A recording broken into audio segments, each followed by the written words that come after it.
Welcome to Surgeon Syndicate. If you're paying attention, you know that you only make money when you work. It might be great money, but it's dependent on you. The information on this podcast will help you solve that. We interview experts and provide analysis into financial freedom through commercial real estate. Why? To help physicians like you thrive. Let's dive in. Hello and welcome to the show. This is Dr. Michael McManus, and this is the Surgeon Syndicate. This podcast is focused on helping physicians build passive income and build wealth to become work optional and escape the golden handcuffs that can be felt while working in medicine. Today, we're going to talk about building a team around being a passive investor. When I started passively investing in syndications, I felt like I needed to do everything myself, and it really slowed me down. And as I built my education, I started seeing that, again, back to the who, not how model, there are people out there who are experts, and those experts have years of knowledge that can move your growth as an investor forward much faster and much more efficiently than you can do on your own.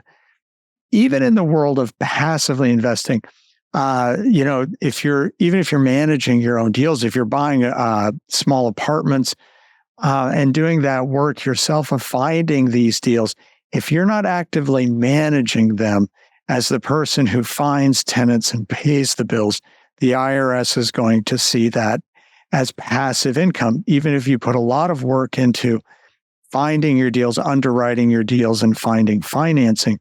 So even if you're buying your own properties, having this team to help do the work can be beneficial too.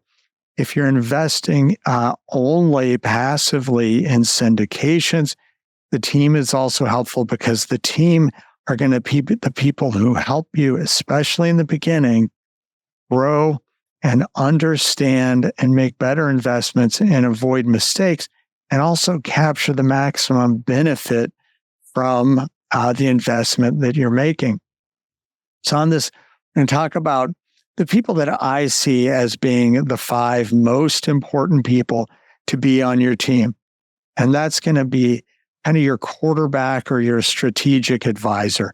In the beginning, this person is essential and crucial, but over time, as you gain knowledge, may become less important as you gain the ability to be your own advisor. And we'll come back to each of these in more detail. Second is your tax professional. We've mentioned it before. Most CPAs are not well-versed in the benefits of commercial real estate. It's absolutely a necessity to have a tax person, and ideally the person who does your taxes is an active real estate investor, or they can be a passive. They're actively involved in investing in real estate so that they're part of this world and not just reading about it, because that's going to make it important to them that they're fully capturing the benefit for themselves, and they can help pass that along to you. The next one is a lawyer. I know lawyers cost money, but lawyers help you do things right. And again, you want a lawyer who is a commercial real estate investor.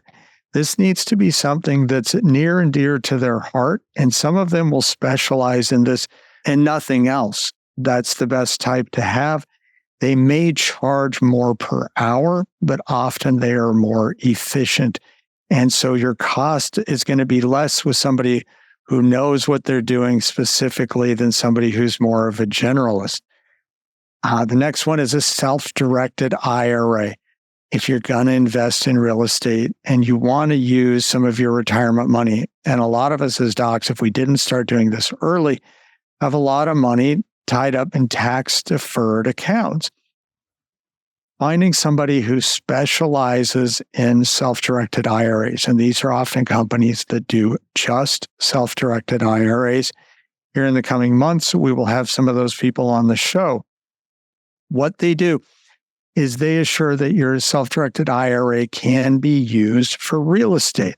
If you go to one of the stock trading companies out there and you look at their web portal, they often have something that they will refer to as a self-directed IRA.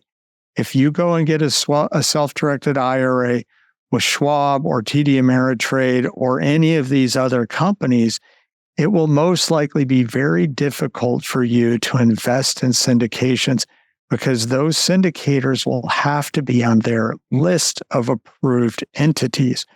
We went through this with our pension plan, and it took months and battles and emails to get a very large self-storage operator on the list so that the pension plan could invest in them.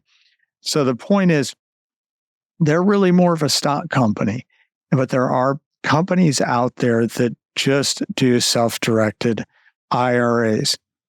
And number 5 are your syndicators or your operators. And this is a process. When you start investing, you will meet different people, you'll have conversations. And I suggest talking to quite a few before you delve in with them, but you'll find the ones you like and tend to reinvest. So going back through the strategic advisor, what do? These are people who need to know you. They need to know your goals, what you're trying to accomplish, your risk tolerance, and the timeline you're looking at. If you're, somebody who went straight through school and you're just out of residency and you're under 30 years old, you're looking at a very different timeline than somebody who may have been newer to real estate and came in their 50s or 60s.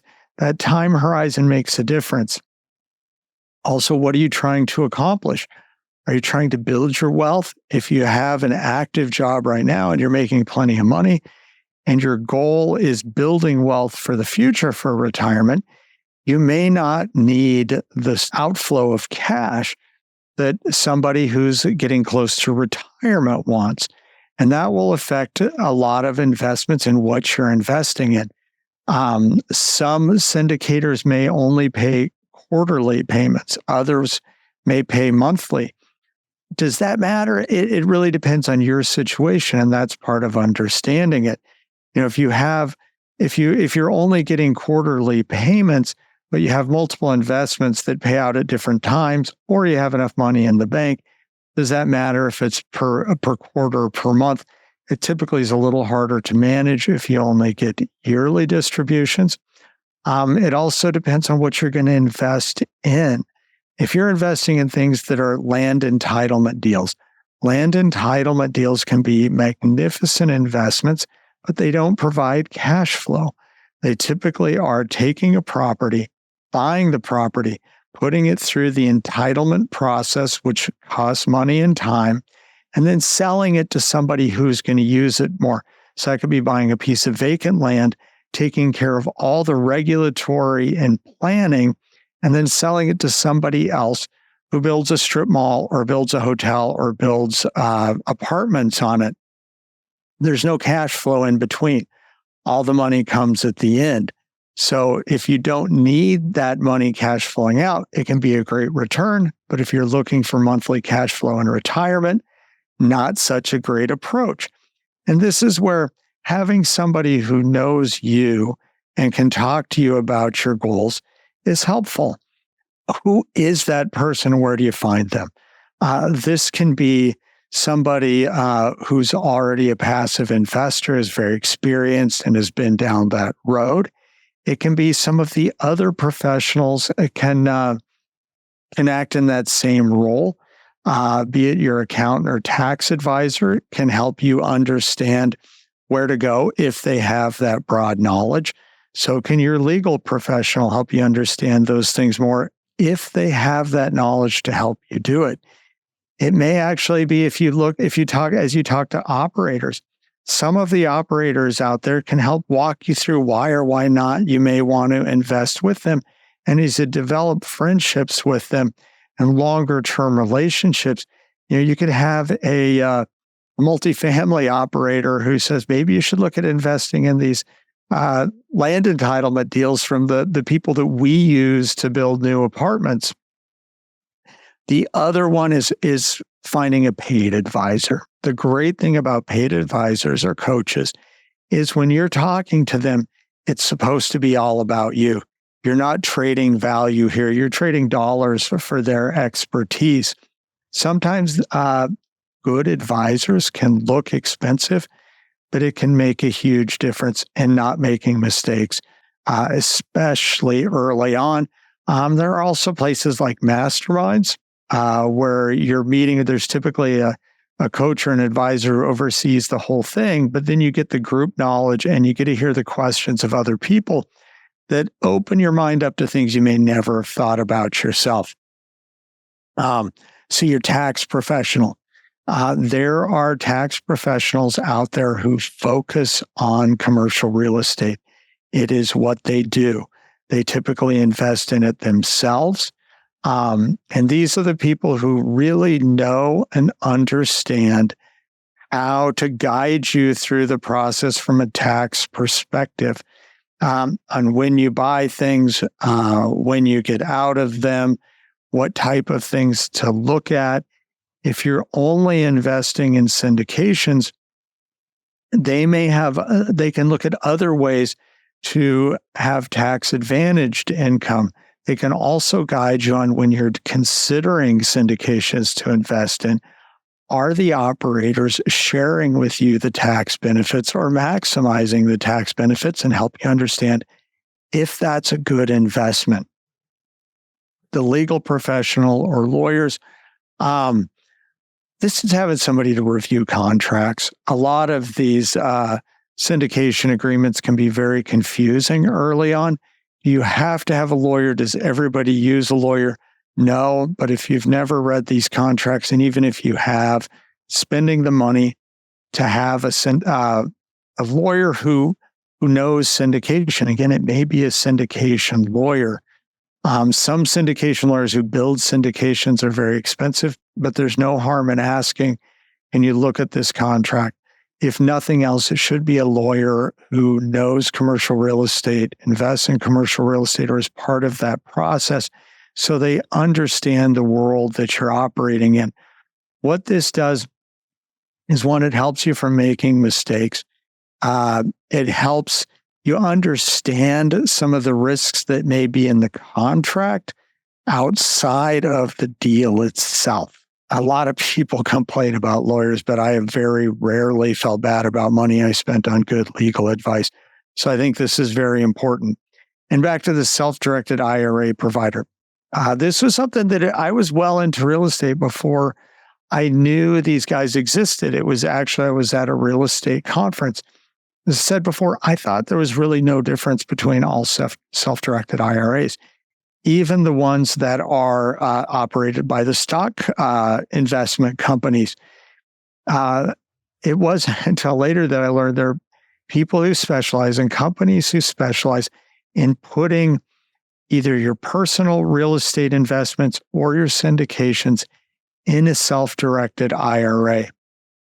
And the reason that you need them is these other companies aren't set up to do it, and they either won't do it or it will be an excruciating process to try and make it happen.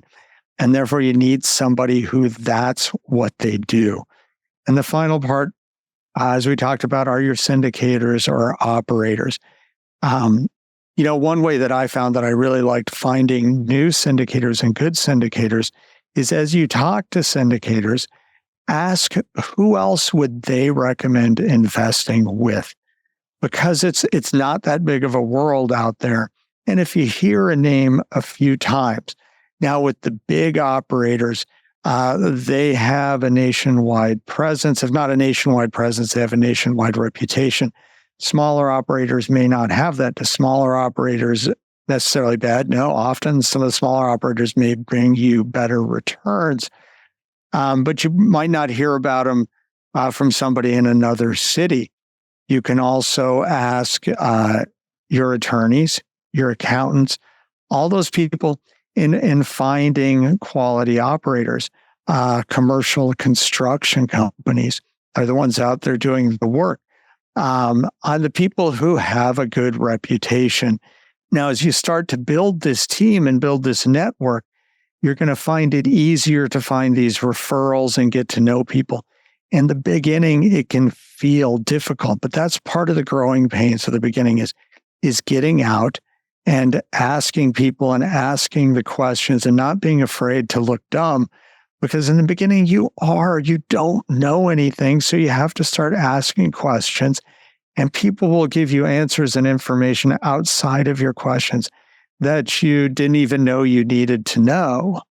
Now, it's good to it's important to find a good fit when you're first putting this team together. It doesn't mean that if you start working with somebody, you can't change. It's just a hassle to change accountants.